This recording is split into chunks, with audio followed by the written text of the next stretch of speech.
때는 2008년 4월 10일 새벽 4시경 경찰서로 다급한 신고 전화가 들어옵니다.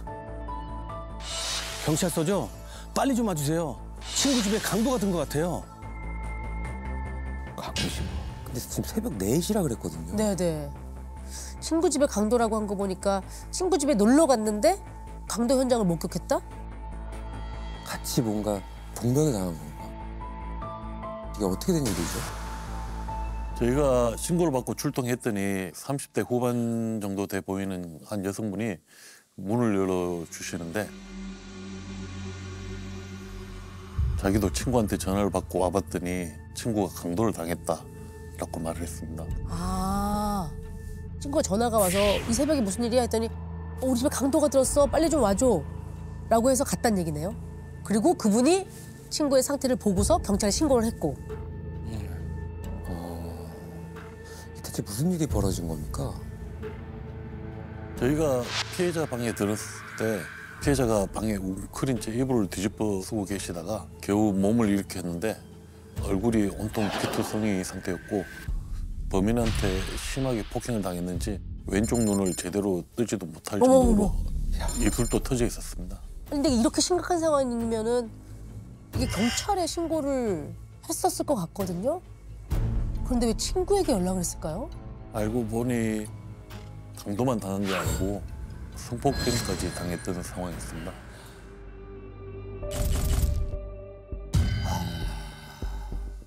그러니까 본인이 뭘 어떻게 해야 될지 너무 경황도 없고 정신없죠. 그러니까 아마 가장 친한 친구에게 연락을 한 모양이네요. 당황스러우니까. 네.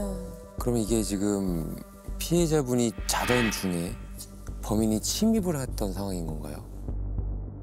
지인들이랑 술을 한 잔 마시고 1시간 전쯤에 헤어졌는데 생각지도 못한 전화를 받게 됐다 하더라고요.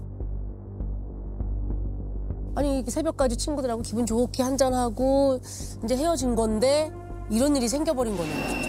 그러니까 이게 정말 상상도 못할, 생각지도 못한 일이 벌어진 거네요.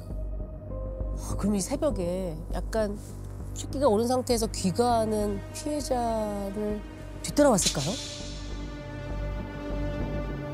일단 수사팀은 범인이 멀리 도망가지 못했을 거라고 생각하고요. 곧바로 추적에 나섭니다. 그리고 하 형사님은 피해자분을 모시고 급히 병원으로 달려갔습니다. 그렇죠. 그래야죠. 네.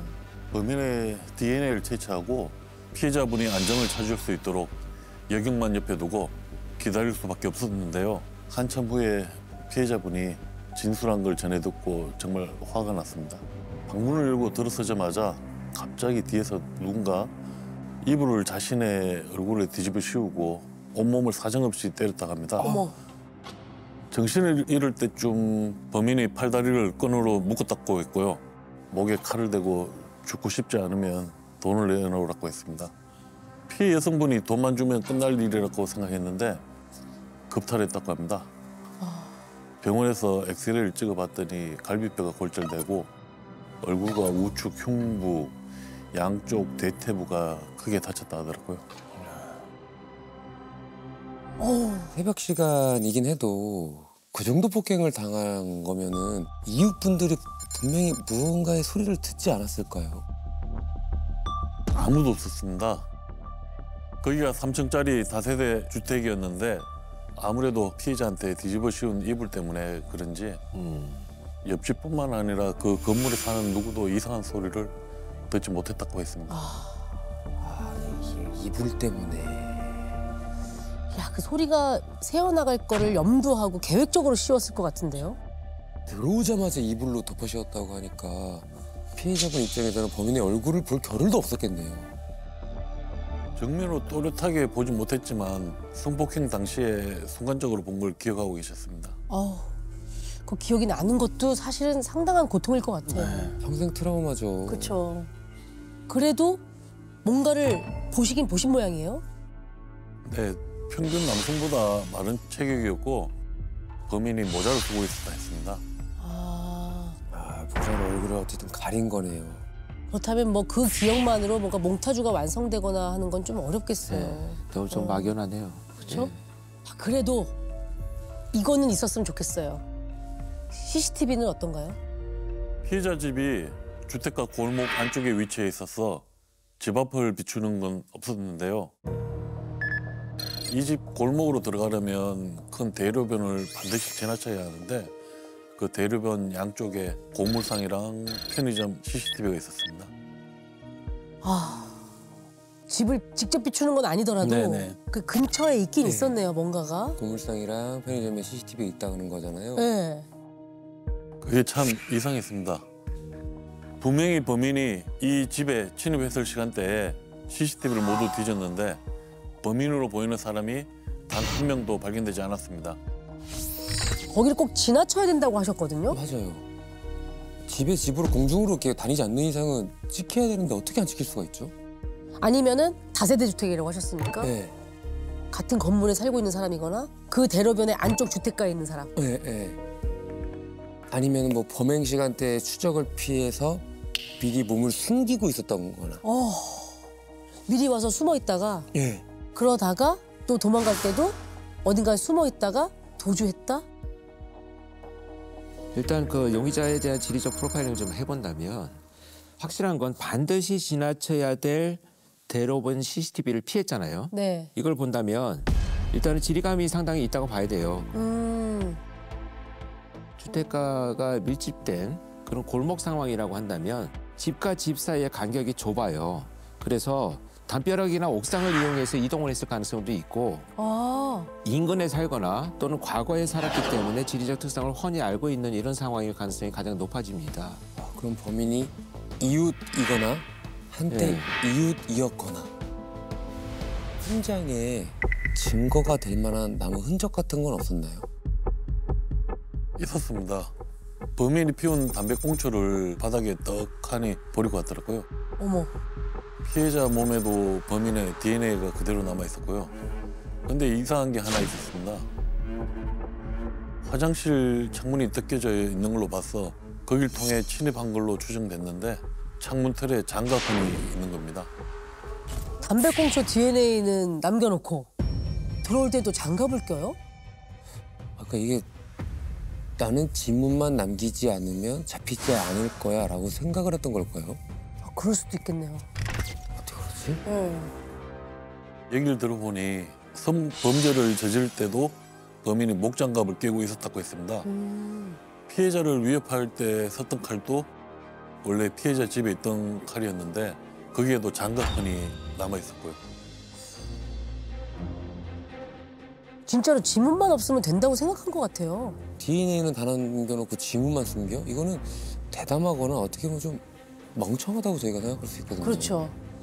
반대로 생각해보면 또 성폭행까지 내가 했으니 신고는 못 할 거야 라고 또 이런 대범함이 또 있었던 걸까요?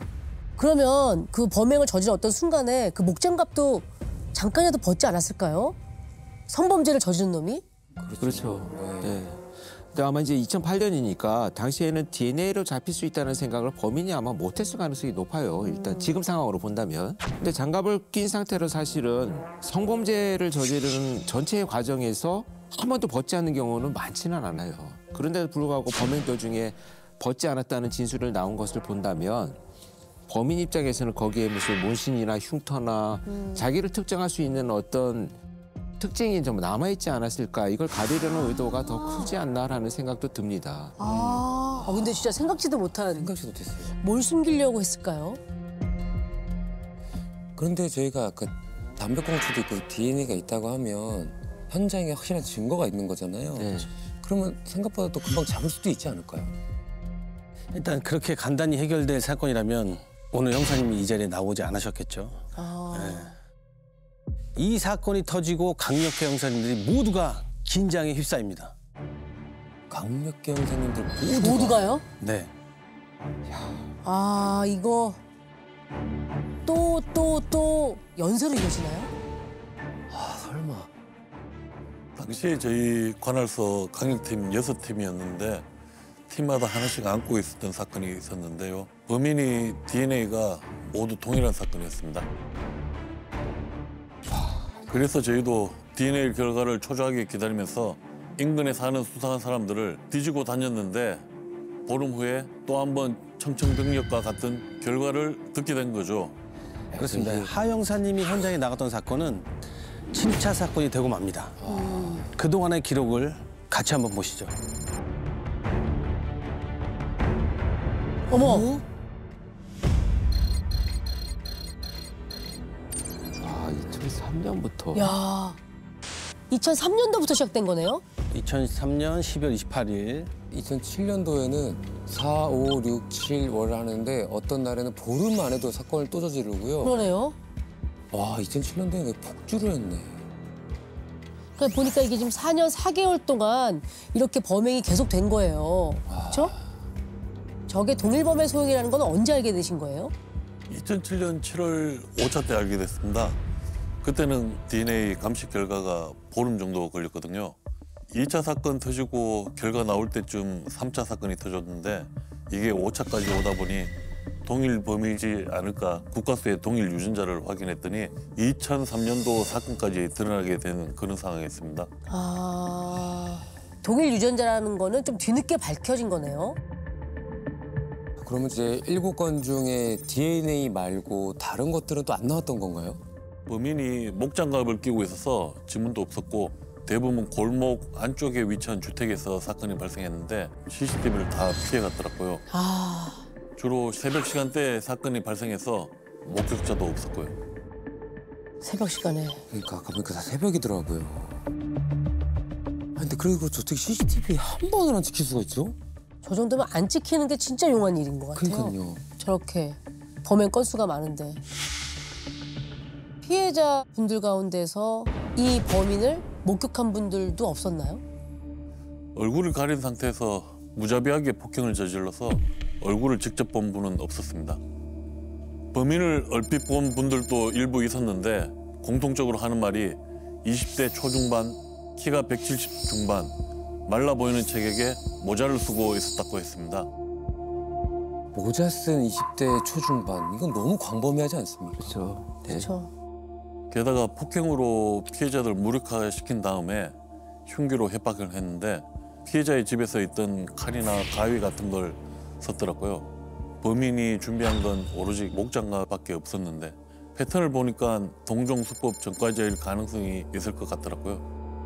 이런 경우에 보면 이제 그 절도보다 특수절도나 특수강도 형량이 훨씬 더 높잖아요. 그러다 보니까 보통 절도범들이 범행 도구를 갖고 다니지 않아요. 그래서 그 흉기 없이 빈손으로 들어갔다가 집안에 있는 흉기로 위협을 해서 성폭행을 했던 이런 패턴으로 봐서는 습관처럼 이제 절도 범죄를 저지르러 돌아다니는 그 용의자를 추적하는 것이 지금 우선순위가 돼야 될 것 같습니다. 그러니까 절도를 하러 들어갔다가 상황을 보고 성폭행이나 강간이라는 게 일어난 거다. 피해 금액은 어느 정도로 나온 건가요? 7차 사건 피해자는 그날 현금을 좀 많이 갖고 계셔서 110만 원 정도 뺏겼는데요. 만 원을 훔쳐가기도 하고 심지어 첫 번째와 두 번째 사건 같은 경우에는 피해 금액이 없었습니다. 돈이 될 만한 귀중품을 가져간 것도 아니더라고요. 하지만 이제 절도보다는 피해자가 돈이 있든 없든 성폭행이 주 목적으로 일단 침입을 했을 수 있다라고도 생각을 할 수 있는 거네요. 네. 절도범들 중에서 작물 때문에 체포되는 경우가 많기 때문에 오히려 현금 이외의 기금속은 안 가지고 가는 절도범들이 그것도 하나의 수법과 패턴이에요. 이런 걸 정황을 본다면 자기가 체포될 수 있는 뭐 작물이나 기금속은 아예 손도 대지 않는 절도 습성이 굉장히 높은 자다 이렇게 볼 수가 있겠죠. 그러면 일단은 전과가 있을 것으로 보는 게 맞겠네요. 근데 이제 강도의 강간 전과자가 얼마나 될까요? 강북부 일대에 강도 강간을 저지른 범죄자 중 DNA가 남아있는 전과자만 무려 800명이 넘습니다. 800명? 그렇게 많아요? 네. 정확히 846명이었고요. 저희가 1차 DNA 채취해서 국과수에 맡긴 것만 총 1,008건이었습니다. 야, 엄청나게 많죠. 너무 많네요. 엄청 많네요, 진짜. 네. 사건이 일어난 장소와 범행 시간에 인근에서 중복으로 전화한 사람, 유선 방송을 설치하거나 배달 일을 하는 사람까지 용의선상에 올려서 싹 다 확인한 거죠. 유선 방송 설치업자, 배달업 종사자 이런 분들은 왜 용의선상에 올리신 거예요? 범인이 피해자한테 흉기를 들이대면서 위협할 때 피해자들에 대해 알고 있었다고 하더라고요. 마치 사전에 정보를 파악하지 않으면 모를 이야기들을 하는데 예를 들면 너 김영희지, 직업은 간호사고 이런 식으로요. 야, 이미 알고 개인 있어. 정보를 알고 있었다니. 범행 대상을 조금 물색하고 조사하고 막 이렇게 다닌 건가요? 그러니까 어떻게 알고 있을까요, 그거를? 네. 아 진짜로 범인이 나에 대해서 그렇게까지 알고 있다고 하면 신고하는 것조차도 약간 두려울 수도 있을 것 같아요. 보복을 생각할 수도 있고. 그렇죠. 네. 아, 근데 이게 아까 말한 1,008명, 한 1,000여 명 중에 범인이 꼭 있어야 될 것 같거든요, 지금. 네. 없었습니다.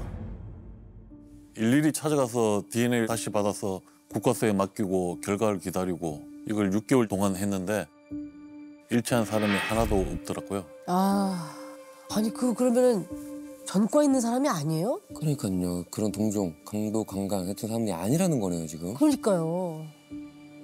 그런데 그 무렵 하 형사님의 가슴이 철렁 내려앉는 일이 벌어집니다.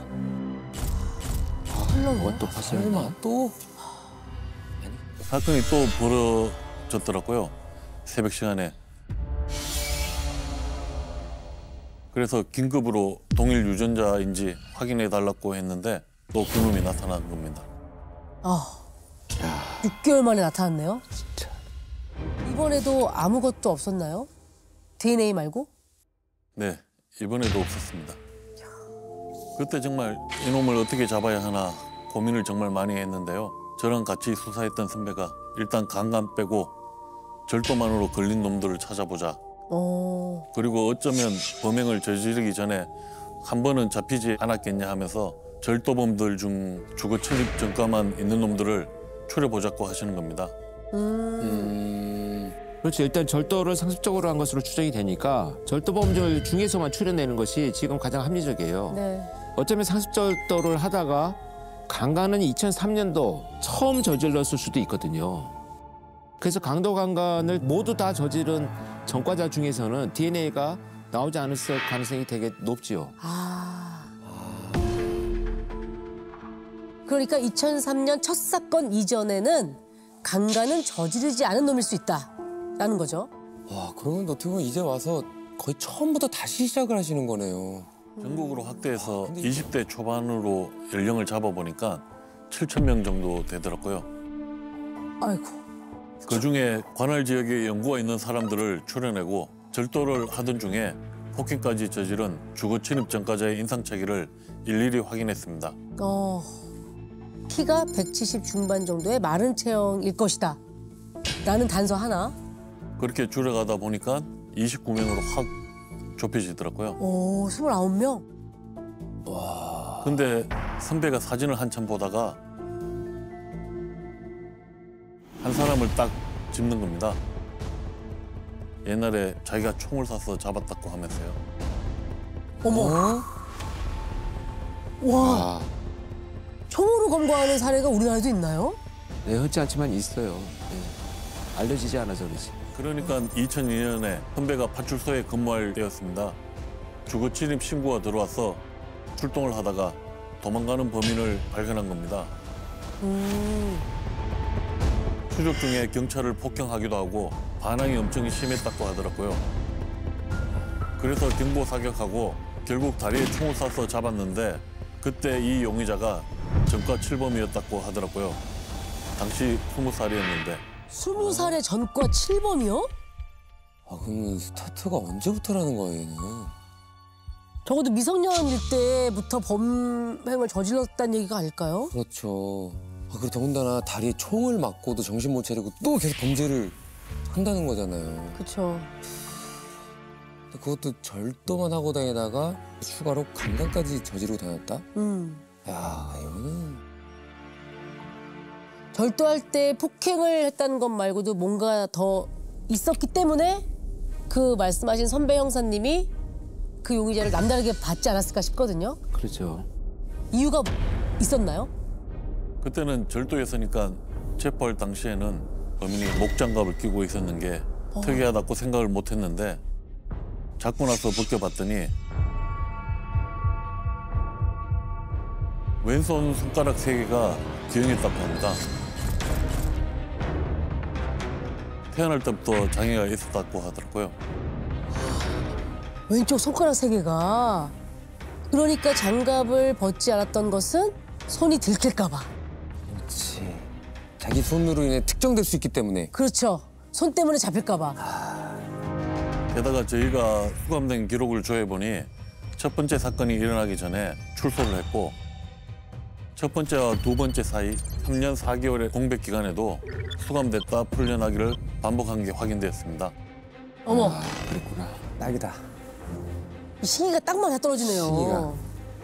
야, 그러면은 그 사람이 이미 20살 때부터 전과 7범인데 이제는 27살이 된. 유력한 용의자네요. 7,000명 중에 찾아낸 이 용의자를 지금부터 강 씨라고 부르겠습니다. 하 형사님은 강 씨의 주소지를 확인하고 범인임을 확신합니다. 확신? 사건이 주로 일어났던 지역에 이웃에 살고 있었나 봐요. 그러니까 CCTV 안 나오고 그거 지리에 밟고. 지리적으로 특성을 잘 알고. 그쵸?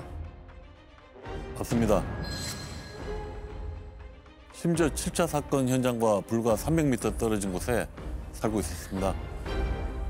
강간 전과는 없어서 처음에 용의선상에 올리지 못했던 게 뒤늦게 후회했었더라고요. 그러면 지금 주소지까지 안 상황에 바로 체포를 하셨습니까? 아무래도 전과가 많다 보니 DNA를 달라고 하면 선뜻 내놓지 않을 것 같더라고요. 그래서 현행범으로 잡든 아니면 DNA를 몰래 확보하든 둘 중에 하나는 해보자고 하고 잠복에 들어갔습니다.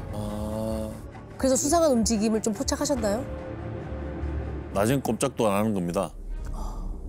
늦은 밤이 돼서야 나오는데 뒤쫓아가면 친구들 만나서 술 마시거나 PC방에 가는 게 다였고요. 이게 동네 백수네요. 낮에 하는 거 없이 집에서 보내다가 해가 지고 저녁엔 친구가 술 마시고 새벽까지 또 게임하고. 그리고 또 이제 뭐 게임비 벌려고 절도했겠죠. 처음에는 강 씨 쫓아다니고 낮엔 그 주택 앞에 나오는 쓰레기를 싹 수거해서 DNA가 나올 만한 쓰레기를 골라내 국과수에 맡기기를 반복하다 보니까 일치하는 게 나오는 겁니다. 야. 자, 그래서 하 형사님이 그때부터 동네 백수로 변신합니다. 그리고 늦은 밤 PC방으로 간 강 씨 옆에서 게임에 열을 올립니다. 아니, 범인이 눈앞에 있는데 게임을 하셨다고요? 아니, 그러니까 또 뭔가를 할 게 있나요? 왜냐면 우리가 늘 DNA가 일치하면 그쵸, 이건 그쵸. 거의 끝자락의 끝인데. 네. 체포하면 될 것 같거든요. 네. DNA까지 나왔고. 자, 근데 이 DNA가 범인한테 직접 받아낸 게 아니잖아요. 용의자한테. 그렇죠. 동일한 DNA가 확보됐지만 이 쓰레기가 어느 집 쓰레기에서 나온지는 지금 확인이 안 되는 거예요. 그러니까 증거 능력이 없는 거죠. 맞습니다. 당시 PC방에서도 흡연이 가능했기 때문에 네. 강 씨가 담배를 피우지 않을까 싶어서 게임하는 척하면서 계속 봤죠. 담배 피울 때마다 몰래 사진도 찍어놨고요. 그러다가 새벽에 강 씨가 자리를 뜨자마자 담배 꽁초를 수거해서 국과수에 맡겼습니다. 이거는 이제 어떻게 보면 빼박이네요. 다 찍어놨고 당신이 피운 담배를 수거했으니까. 예. 그러니까 나중에 제게 아니에요라고 발뺌할 수 있는 여지를 아예 완전히 차단을 네. 하신 거예요. 네. 자, 그렇다면 이제 국가수 결과만 나오면 되겠네요. 설마 또 다른 반전이 있는 건 아니죠? 결과는 뭐 다들 예상하신 것처럼 일치했고요. 체포 직전에 반전보다는 걱정이 좀 있었습니다. 강 씨가 어린 자녀와 아내랑 당시 같이 살고 있었거든요. 혼자 사는 게 아니었어요. 아이고야. 아니 애가 있는데 왜 또. 아니 근데 그런 짓을 저지르고 다녀요? 어떻게 체포해야 할지 고민을 좀 했습니다. 선배가 총을 쏠 수밖에 없었을 정도로 날새고 반응도 심하다고 해서 혹시나 강 씨 가족들이 다치는 일이 생겨서는 안 될 것 같더라고요. 그래서 골목에서 나오길 기다리다 강 씨가 집에서 나오자마자 저 포함해서 4명의 형사가 달려들었는데요. 순간 아찔하더라고요. 제가 태권도 4단인데 힘으로 밀려본 게 처음이었습니다. 와.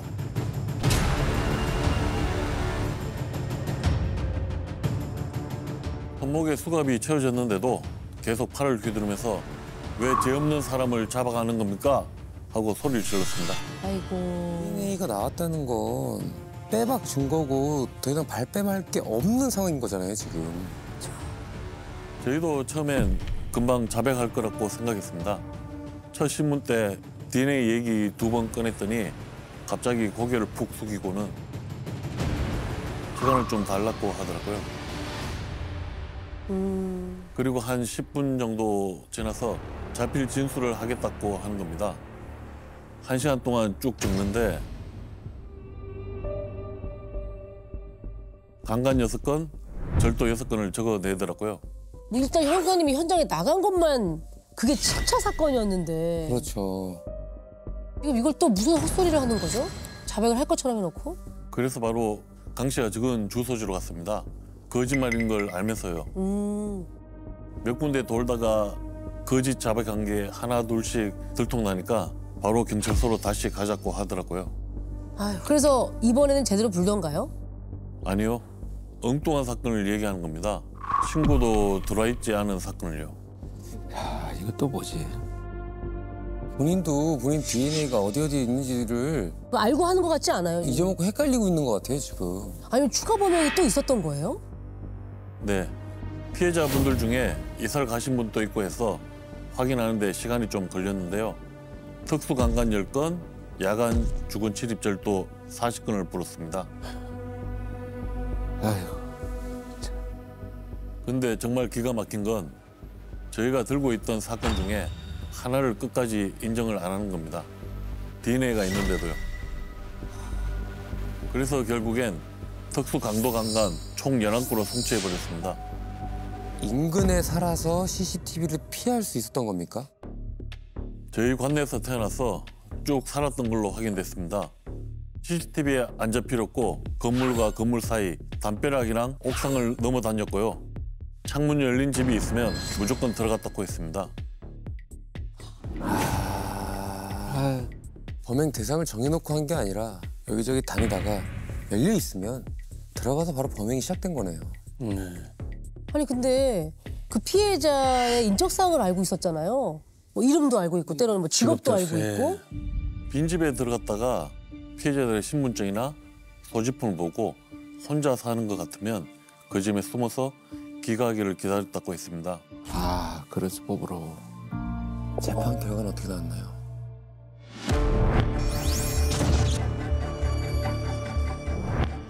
(20년) 선고받았습니다. 20년.